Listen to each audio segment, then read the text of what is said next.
Ayun guys, dito na kami sa Port of Batangas, no?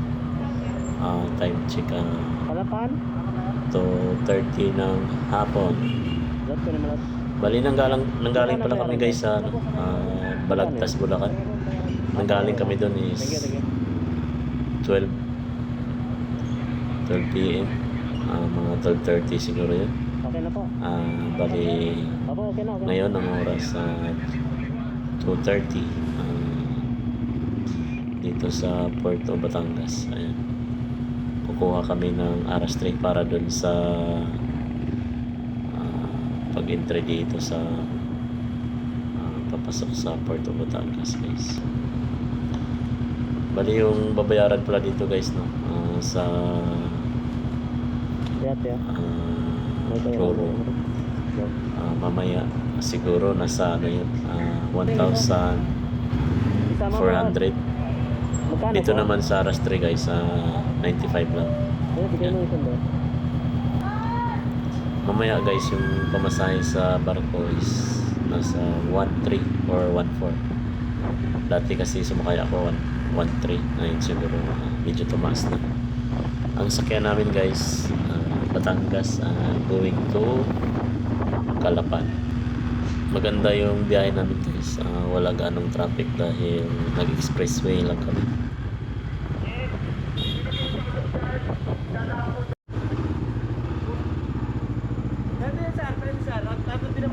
Ayan, pasok na kami guys dito sa sasakay na kami. Time check is 5:40. Medyo nabutan kami ng hapon guys kasi dito po. Hindi namin naabutan yung Palapan? pang alas 2 na biyahe. Kaya nakasakay kami ngayon is mag 6 na guys. Yan. Yung sinakyan namin guys is ang Roro na ito ay Montenegro.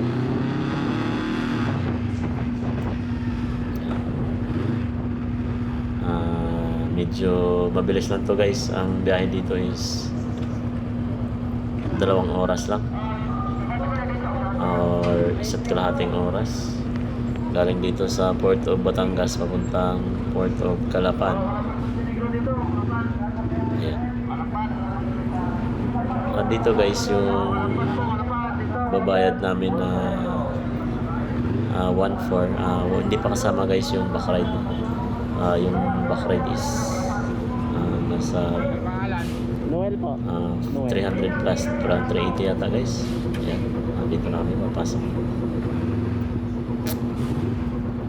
Ito na ang aming sasakyan,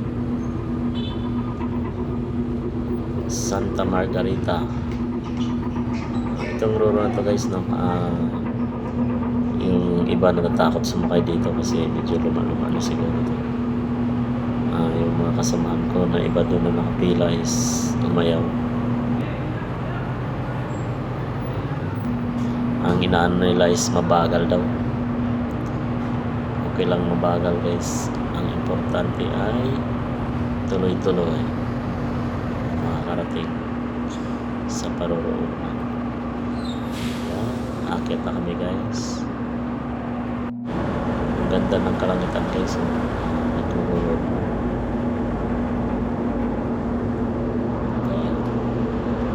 Actually guys, maganda yung Roro nito. Malinis.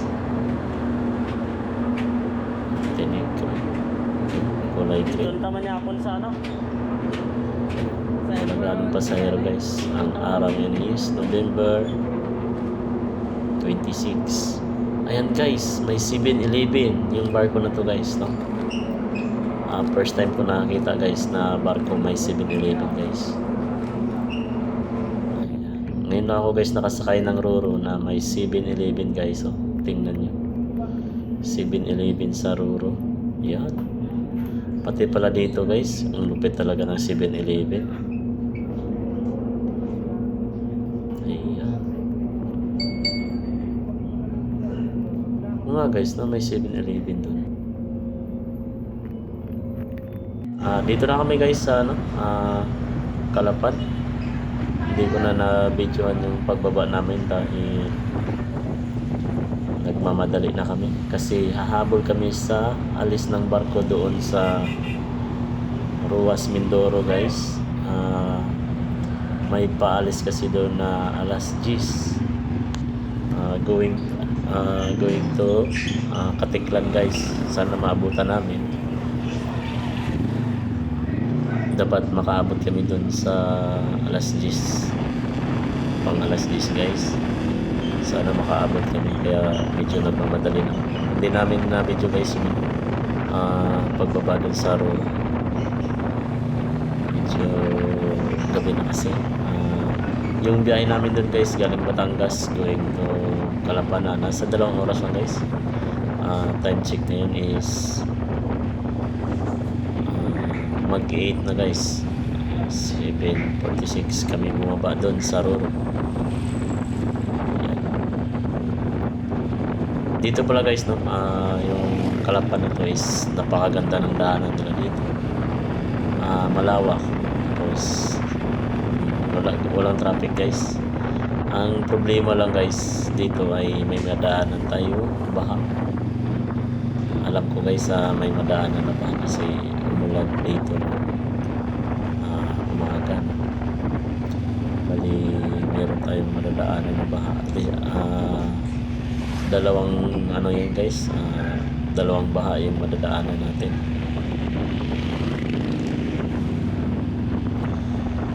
Yung ilaw ko pala guys no, medyo madilim siya kasi yung isa is napundi, kaya pasensya nyo na guys yung kuha ng camera ko. Pero malinaw naman guys kahit pa paano. Ang gamit ko dito na camera guys is GoPro Hero 13. Napakaganda sa biyahe guys kahit madilim siya. Ayan, ito yun. Dadaan tayo sa ang pagkakalam guys is puntang palengke ito na Calapan. Dadaanan natin dito. Napansin ko guys parang malambot yata yung gulong ko sa likuran. Hindi kasi siya nagbabans na maayos guys, parang medyo mabigat. Ito yun guys yung Calapan, tahimik, napaka-peaceful ng lugar na to. Oras pa lang yun is 8 PM pero wala na gaanong sasakyan. Gaganda pa ng mga tricycle dito guys. Ang gaganda ng design. Pero mas maganda guys yung tricycle sa Bukawi or Sounds, Bukawi, Bulacan guys. Mapapansin Bukawi at saka Santa Maria yata yan. Ito na tayo guys no? Sa City Hall yata ito guys ng Calapan dito. Parang dito yata yan.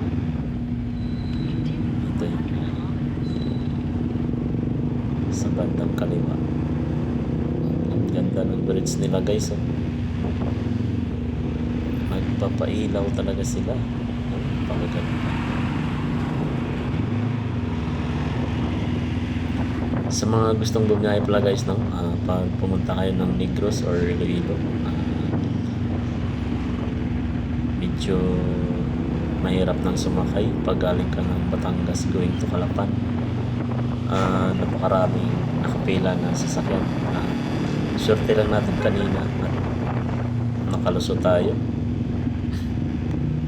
Hindi kami naharang ng guard. Dire-diretso lang.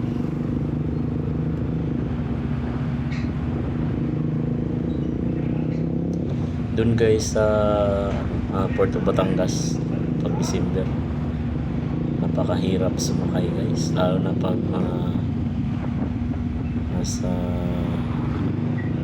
malapit na magpasko at saka New Year. Yung pila guys 3 days bago ka makasakay, ganun kahaba ang pila. Kung hindi ka marunong magdiskarte sa pilahan, hindi ka makakauwi ng maaga. last December guys, sumakay ako sa doon sa Batangas to Calapan. Pumila ako ng 7 AM, nakasakay ako 3 AM na in the morning guys. Grabe yung experience ko doon, umuulan pa. Kaya sa gustong umuwi guys, mas maganda yung booking. Pero kung uwi kayo ng biglaan, napakahirap sumakay guys, kasi ang pasahero pag December is karamihan nakabooking na.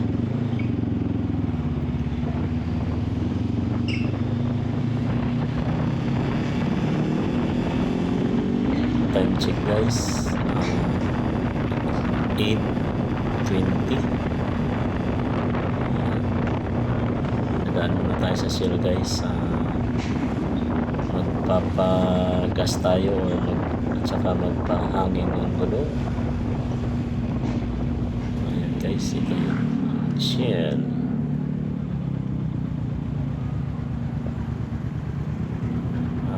Okay pa guys yung ano natin, gasolina. Aabot pa ito. Saka na lang tayo, doon na lang tayo magpagas sa Iloilo siguro. Medyo marami pa naman. Bali 1 bar pa lang yung bawas na tangke natin. Dito pala guys, no, sa papuntang Ruas Mindoro is may bahang dadaanan. Doon po yun sa may arko na kabayo. Kahit konting ulan lang guys, yung lugar na yun is binabaha. Yung dalawang po yun, baha yung magdaanan. Papansin nyo guys, no? Maganda yung daanan nila. Nakatulin sila guys. Medyo malawak.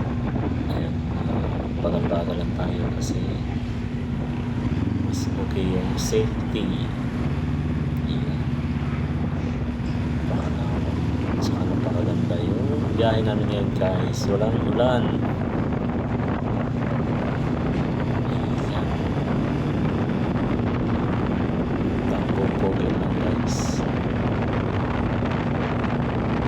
Mas okay yung mabagal, basta tuloy-tuloy. Makarating sa paroroonan. Dito pala guys sa Mindoro na ito.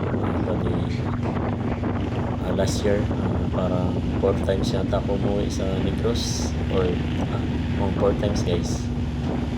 3 times guys, 3 times. Sorry. 3 times akong umuwi ng Negros gamit yung motor na ito guys. Honda CV 500F. Napakaganda niya sa biyahe guys. Lalo na akong long ride. Ang full tank dito guys, pagaling ka ng Bulacan is makakarating ka pa ng Iloilo. Medyo matipid siya guys. Ang laman ng tangke is sa pagkakalam ko guys is, maalala ko is 18.9 yata. 18.9, hindi na ako sure guys. Matipid guys. Ang 1 liter niya is maabot ng 28 kilometers. Excuse. Medyo inubo guys kasi malamig. Takbong 70 lang tayo guys, kahit naka big bike tayo, kasi mayroong mga eskinita dito.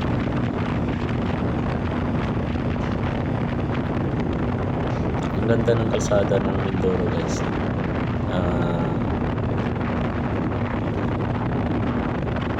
Maluwag lang siya.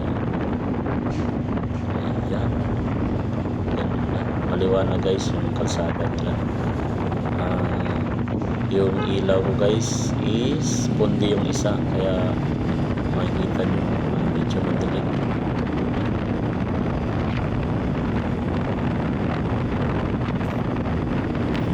napansin guys na pundi pala.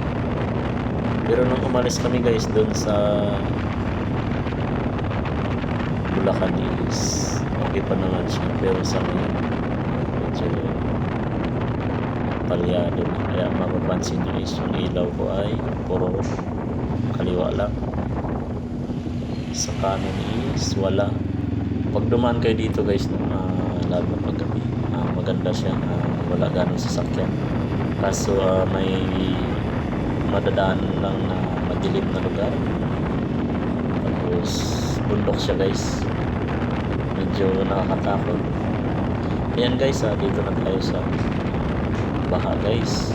Ayan, ito na yung sinasabi ko guys. Bali yung unang baha na nadaanan ko guys, hindi ko na na-video kasi nabigla ako. Paglagpas pala yun ng tulay. Ito guys yung pangalawang baha na nadaanan namin, medyo mababaw lang. Yung una guys napakalalim. Siguro kung maliit na motor guys hindi makakadaan. Hanggang tuhod yun. Lagpas sa tuhod. Kung ito, anak ng... Pag mga miyo lang guys, pag maliit na motor hindi makakadaan. Medyo malalim siya guys. Ito mababaw lang kaya okay lang.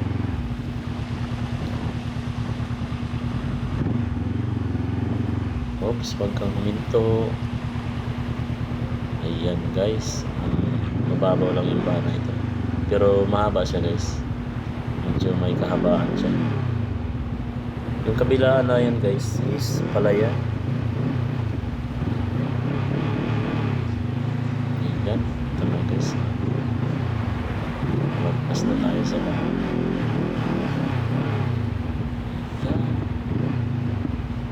Wala na guys. Ito na yung baha guys. Bali yung unang baha na nadaanan namin. Hindi ko na video kasi nabigla ako. Kasi paliko yun guys eh. Pag lagpas mo ng tulay, paliko siya. Tapos yun, baha na kagad.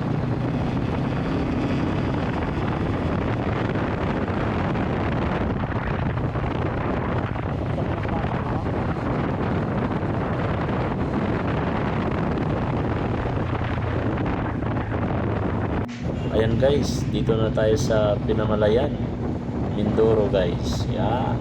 Time check guys is 9:10. Parang hindi kami aabot guys sa ano.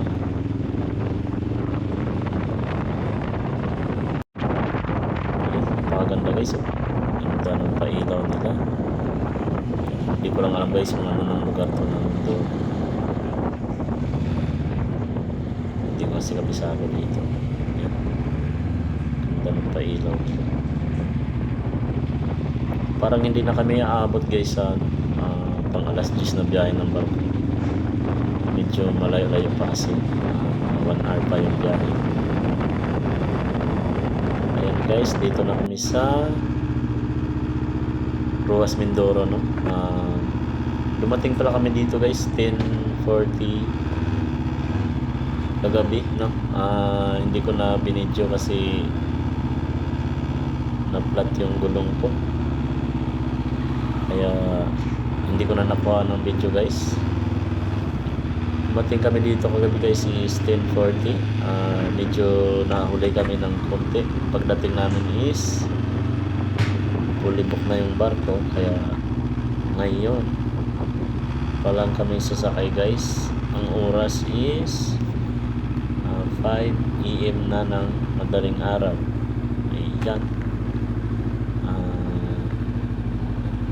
Medyo inabutan kami ng guys, umaga rito. Naiwan kami ng barko.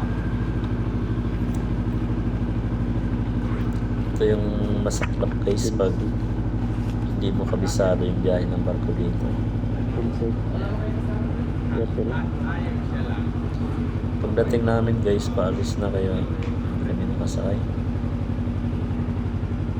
Ngayon may biyahe na barko guys is alas 7 ng umaga.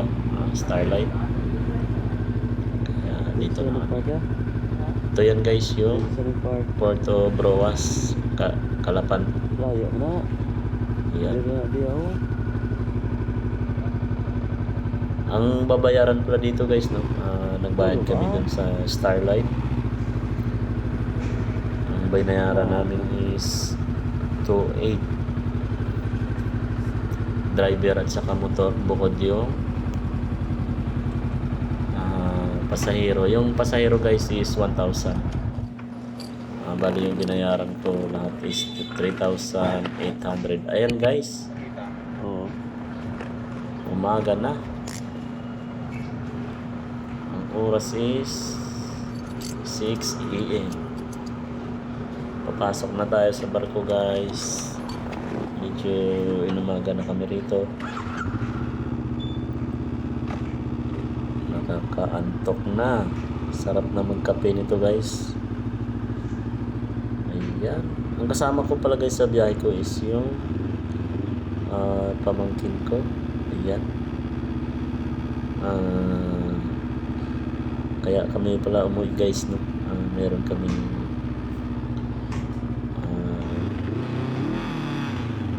dito na namatay. Ipaglibing kami kahit uling gabi kasi uling lamay na bukas guys, kaya kailangan ngayong araw na ito is makarating kami ng Negros. Malayo pa kami guys, no?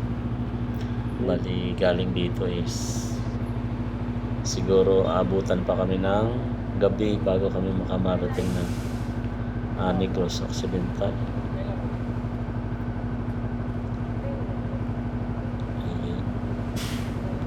Yan yung sasakyan namin guys, Starlight.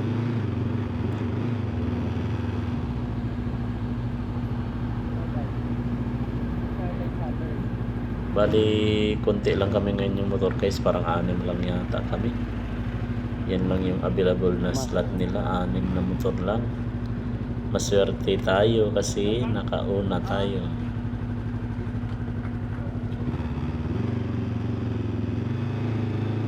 Grabe, ang ganda ng sikat ng araw guys. Maganda yung panahon ngayon guys. Walang ulan. Ayan. Ito na kami.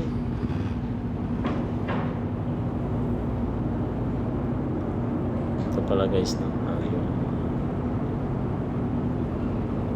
Ayan, dito tayo pwesto guys sa pinakagilid.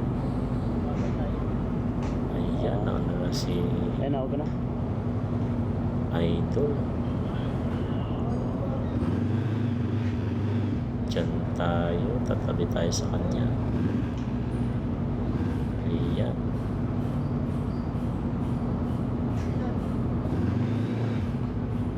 Ito pala guys, no? Yung katabi natin na to is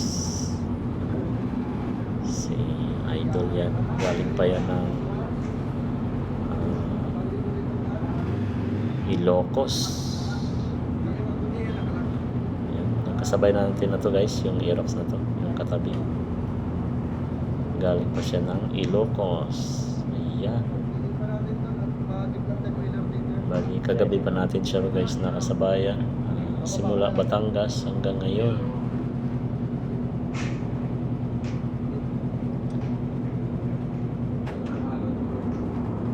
Malayo din yung biyahe niya guys. Grabe yung stamina niya sa biyahe.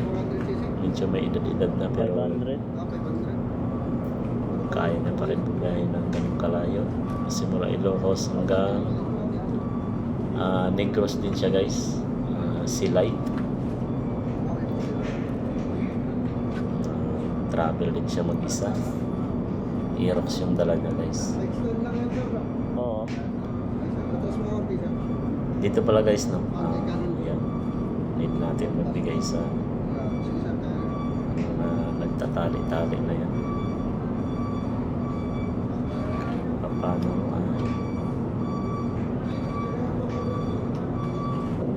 meron sila ng kape. Ayan. Meron tayo guys ng pabigay.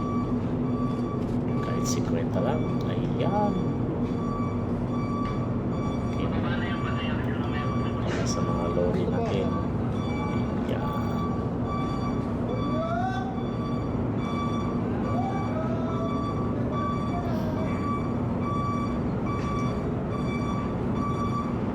dito guys, akyat tayo sa taas. Ha? Dito pala guys, no, mamaya madadaanan natin yung Boracay. Doon sa Boracay guys, maganda doon yung tanawin pag mayroong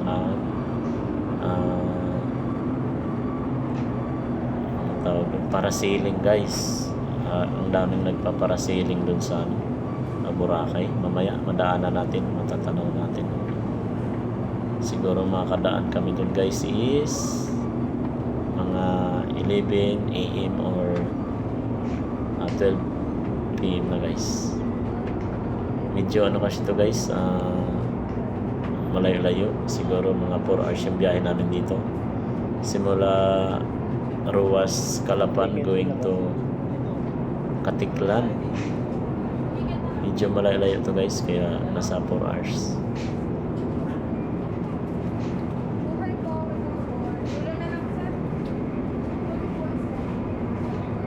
Grabe guys, ang ganda ng sikat ng araw ngayon. Ayan. Dito pala guys, puputulin ko na lang dito yung video ko.